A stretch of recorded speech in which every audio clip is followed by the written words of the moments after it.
বেটে, good morning. Hello মা, good morning. তুমি কি কোথাও যাচ্ছ?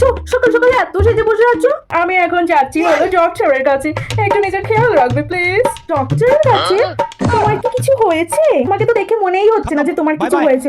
ও হ্যাঁ, আমি একটু ডক্টরের কাছে যাবো। জানি আমাকে দেখে হয়তো মনে হচ্ছে না আমি ডক্টরের কাছে যাবো, বাট আমি সত্যি ডক্টরের কাছে যাবো। ও আমার খুব জুকাম হয়ে গেছে, আমি আর থাকতে পারছি না এই বাড়িতে। আমাকে যেভাবে হোক একটু ডক্টরকে দেখাতেই হবে। তাই আমি ইউরোপের সব থেকে ভালো নামি ডক্টর বুকিং করে রেখেছি, তার অ্যাপয়েন্টমেন্ট নিয়ে রেখেছি।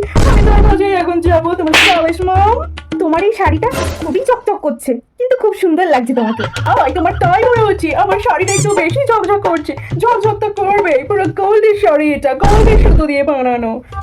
কই মা, তুমি তো আমাকে কোনো সোনা দিয়ে ড্রেস বানিয়ে দাওনি। তুমি এখন স্কুলে পড়ো, তুমি একটু বড় হও, দেখবে তোমাকেও আমি ফাড়িয়ে যাবো। যাই হোক প্রিন্সেস, তোমার বাবাকে ডাকো, আমার এখনই 5 কোটি টাকা লাগবে।